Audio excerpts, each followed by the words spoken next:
Good morning class. बेटा हम पढ़ रहे हैं सिल्वर वेडिंग। पढ़ रहे हैं मीन्स कंप्लीट कर लिया हमने सिल्वर वेडिंग। ये श्याम जोशी जी का लिखा हुआ चैप्टर है, मतलब पार्ट है, और ये कहानी विधा है। इसकी विधा क्या है? कहानी है। जो लोग आज ज्वाइन हुए हैं या जो लोग लास्ट वीक में नहीं थे उनके लिए हम लोग ये 2 वीक से कहानी कंटिन्यू कर रहे हैं, पढ़ रहे थे। हमने लास्ट डे इसको कंप्लीट किया था कहानी को। और इस कहानी में यशोधर बाबू जो हैं उनके वो गांव से आए थे। ऐसा बताया कि गांव से आए थे स्टडी के लिए। देन उसके बाद उन्होंने वहीं गांव से कलकत्ता आए थे। तो उनके किशनदा थे। किशनदा मतलब बंगाल साइड में जो बड़े ब्रदर रहते हैं उनको रिस्पेक्टफुली दादा कहा जाता है, और धीरे धीरे शॉर्ट करके उसको दा कर दिया है। तो किसी के भी नाम के आगे दा या दादा लगाना मतलब रिस्पेक्ट देना, और बड़े ब्रदर की तरह जिसको आप ट्रीट करते हो उसको आप दादा बोलते हैं, और दा बोलते हैं। आजकल नाम के आगे दा लगा देते हैं, मीन्स रिस्पेक्ट दे रहे हैं। तो उनके जो यशोधर बाबू के जो किशन दा थे कलकत्ता में, उन्हीं के पास आ गए थे वो, हाँ, हायर स्टडीज़ के लिए। उन्होंने वहाँ पढ़ाई की। देन उसके बाद उनको सरकारी नौकरी के लिए टाइम था, क्योंकि उनकी उम्र नहीं हुई थी सरकारी नौकरी के लिए। इसलिए वो किशनदा के पास ही रहते थे और खाना वगैरह बनाने में हेल्प करते थे। और वहीं रह के उन्होंने काम वाम सीखा, घर का भी। फिर उसके बाद जब उनकी एज हो गई सरकारी नौकरी की, तो किशनदा ने ही उनको वहाँ पे नौकरी पे लगा दिया। तो उन्होंने सरकारी काम भी कैसे किया जाता है, ऑफिस का वर्क, वो भी उन्होंने किशनदा से सीखा था।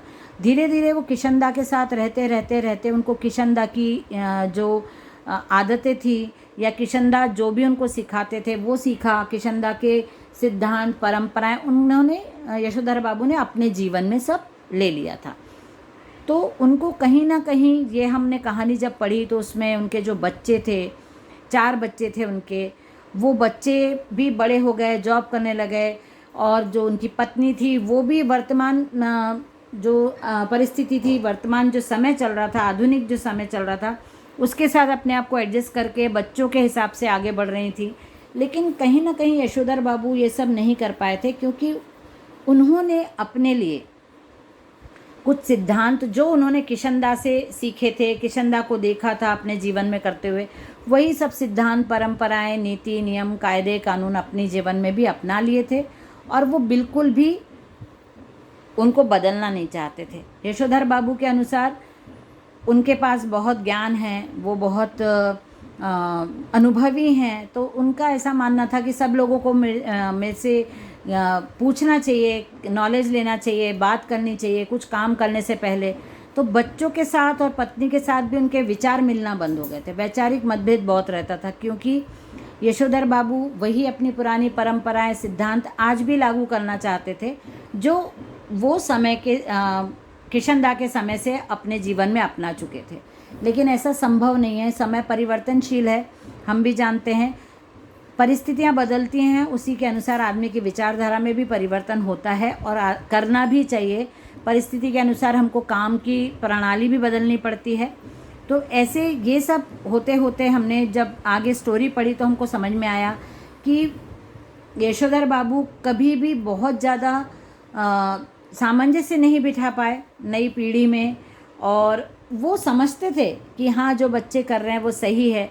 लेकिन जब उनके बच्चे की नौकरी लगी और उसको 1,500 रुपये महीना मिल रहा था, तब भी उनको बहुत आश्चर्य होता था, और सोचते थे कि ऐसा क्या है इस बच्चे में जो ये 1,500 रुपये महीने पा रहा है, और इसको ऊपर से पर्क्स भी मिलते हैं, ये अलाउंसेस भी मिलते हैं, इसको इतनी सुविधा भी मिल रही है, तो इसका ऑफिस सही नहीं होगा, अच्छा सही। पूरी स्टोरी में ये समझ में आता कि जो यशोधर बाबू हैं वो कहीं भी मतलब एडजस्ट नहीं कर पा रहे। उनका हर बात में ये कहना कि जो हुआ होगा सो हुआ होगा, या जो हुआ हो पता नहीं है, ऐसा।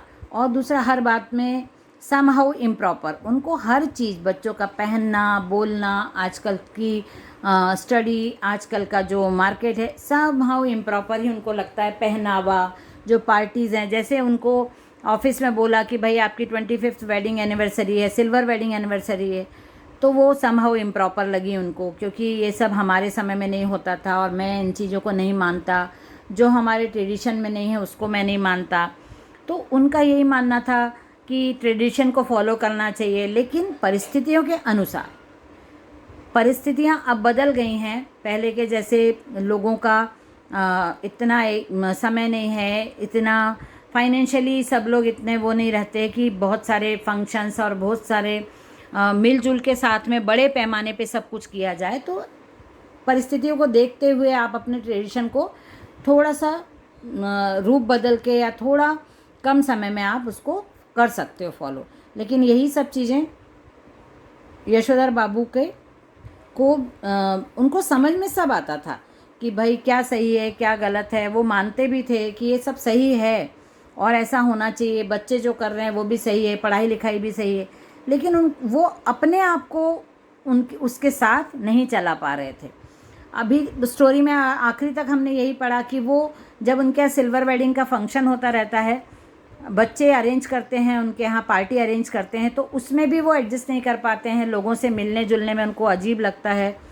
लेकिन उनका ये मानना है कि आना सब चाहिए। वो सबसे इंग्लिश में बात करते हैं, हाय हेलो करते हैं, लेकिन उसके बाद वो अंदर चले जाते हैं। ज़्यादा समय पूजा में ही बिताते हैं ताकि जितने से ज़्यादा गेस्ट चले जाएं, ज़्यादा गेस्ट के साथ उनका सामना नहीं हो या उनको टाइम पास नहीं करना पड़े, बैठना नहीं पड़े, ये सब उनका मानना था। फिर जब वो बाहर भी आते हैं तो जो गिफ्ट उनके रहे हैं वो इंटरेस्ट नहीं दिखाते गिफ्ट लेने में और गिफ्ट के लिए बहुत खुश नहीं होते। बच्चे जो गिफ्ट लाते हैं उसके लिए भी उनको अजीब लगता है कि उनका बच्चा बोलता है, बेटा कि मैं आपके लिए गाउन लेके आया हूँ, जो वुलन गाउन लेके आया हूँ, आप मॉर्निंग में इसको पहन के जाया करिए दूध लेने जब आप जाते हैं या मॉर्निंग वॉक जाते हैं।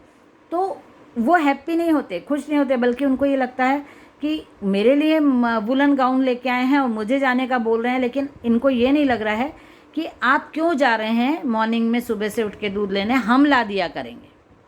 तो ये बच्चों की सोच और यशोधर बाबू की सोच है जो अलग अलग चलती रहती है। और अंत तक, आखिरी तक, कहानी के आखिरी तक हमको यही समझ में आया कि यशोधर बाबू का विचारधारा और बच्चों की विचारधारा में का मेल नहीं हो पाता है। इसलिए समहाउ इम्प्रॉपर जो शब्द उन्होंने कहानी में बहुत बार यूज़ किया है वो उनके लिए ही सटीक लगता है या उनको ही सूट करता है।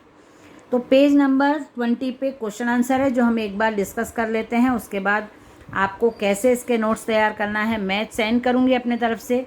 यदि आपको वो सही लगते हैं तो आप उनके नोट्स बना लें, यदि आप ओन वर्ड्स में नोट्स बनाना चाहते हैं वैसे बना लें। जो भी है आपको चैप्टर रीड करना तो पड़ेगा, तभी आप ओन वर्ड्स में नोट्स बना पाएंगे। फर्स्ट क्वेश्चन है, यशोधर बाबू की पत्नी समय के साथ ढल सकने में सफल होती है लेकिन यशोधर बाबू असफल रहते हैं, ऐसा क्यों? वही हमने पूरा पार्ट आप पढ़ोगे तो आपको समझ में आएगा। पूरी कहानी हमने पढ़ी कि यशोधर बाबू क्यों नहीं वर्तमान समय के साथ एडजस्ट हो पा रहे हैं। पाठ में जो हुआ होगा वाक्य की आप कितनी अर्थ छवियाँ खोज सकते हैं या सकती हैं, मतलब बॉयज़ गर्ल्स दोनों के लिए क्वेश्चन है कि जो हुआ होगा वाक्य जो बोलते हैं यशोधर बाबू तो उनके कितने अर्थ निकलते हैं। तो आपको पैराग्राफ, वो जहाँ ये वाक्य लिखा उस पैराग्राफ को पढ़ना होगा कि उन्होंने कहाँ कहाँ इस वाक्य को बोला है, हर जगह अलग अर्थ निकल रहा है उसका, तो कैसे। तीसरा क्वेश्चन है, समहाउ इम्प्रॉपर वाक्यांश का प्रयोग यशोधर बाबू लगभग हर वाक्य के आरंभ में तकिया कलाम की तरह करते हैं। इस वाक्यांश का उनके व्यक्तित्व और कहानी के कथ्य से क्या संबंध बनता है। समहाउ इम्प्रॉपर वाक्यांश जो उन्होंने एज ए तकिया कलाम यूज़ किया यशोधर बाबू ने, तो इस कहानी में इस वाक्यांश को जहाँ जहाँ यशोधर बाबू ने यूज़ किया है तो वो उस जगह पे या उस वाक्य के दौरान वो सही लगता है या क्या संबंध है दोनों का आपस में, ये आपको बताना है। फोर्थ क्वेश्चन है, यशोधर बाबू की कहानी को दिशा देने में किशनदा की महत्वपूर्ण भूमिका रही है। आपके जीवन को दिशा देने में किसका महत्वपूर्ण योगदान रहा और कैसे, ये आपको अपने आप लिखना है। अभी तो आपकी जीवन की स्टोरी शुरू हुई है, तो आपको यदि इस टाइप का कोई एक्सपीरियंस आता है तो आप उसको लिख सकते हैं। फिफ्थ क्वेश्चन है, वर्तमान समय में परिवार की संरचना स्वरूप से जुड़े आपके अनुभव इस कहानी से कहाँ तक सामंजस्य बिठा पाते हैं। जो वर्तमान परिस्थिति है तो उसमें आपका परिवार कहाँ कैसे फिट हो रहा है, आपके जो आपके परिस्थितियां हैं, आपके घर के जो सदस्य हैं वो कैसे बिहेव करते हैं, कैसी परिस्थितियां हैं, उसमें आपके अनुभव क्या हैं, वो आप अपने जो परिस्थितियां उसके साथ आपका परिवार कठिन परिस्थितियों में कैसे सामंजस्य बिठाता है या नॉर्मल चलता रहता है जब आप कैसे करते हैं, ये सब आपको अपने अनुभव के आधार पर लिखना है। ये 6, 7 और 8 क्वेश्चन ये मैं आपको होमवर्क के लिए सेंड करने वाली हूँ। 6 क्वेश्चन है, निम्नलिखित में से किसे आप कहानी की मूल संवेदना कहेंगे? हाशिए पर धकेले जाते मानवीय मूल्य, हाशिए मतलब बाउंड्री, बिल्कुल आखिरी किनार। तो मानवीय मूल्य जो हैं वो आजकल बिल्कुल दरकिनार मतलब कोने में कर दिए गए हैं, अलग हटा दिए गए हैं, बाउंड्री के पार। पीढ़ी का अंतराल मतलब जनरेशन गैप। पाश्चात्य संस्कृति का प्रभाव मतलब हमारा जो ट्रेडिशन है उसके ऊपर बहुत ज़्यादा इफेक्ट फॉरेन कल्चर का है। तो ये तीनों जो हैं इसमें से आप कहानी का मूल संवेदना मतलब कहानी से मूल भावना जो आपको लग रही कहानी की, वो इन तीनों में से क्या लग रही है वो आपको बताना है। मैं आज होमवर्क भी सेंड करूंगी। 7th है, अपने घर और विद्यालय के आसपास हो रहे उन बदलावों के बारे में लिखें जो सुविधाजनक और आधुनिक होते हुए भी बुजुर्गों को अच्छे नहीं लगते। बहुत सुविधा आ गई है आजकल, बहुत चेंजेस आ गए हैं लाइफ में, लेकिन उसके बाद भी बुजुर्ग इन सब से क्यों असंतुष्ट रहते हैं वो आपको लिखना है। 8th है, यशोधर बाबू के बारे में आपकी क्या धारणा बनती है? ये 3 कथन दिए हैं, इसमें से एक बताइए आपके अनुभव और सोच के आधार पर।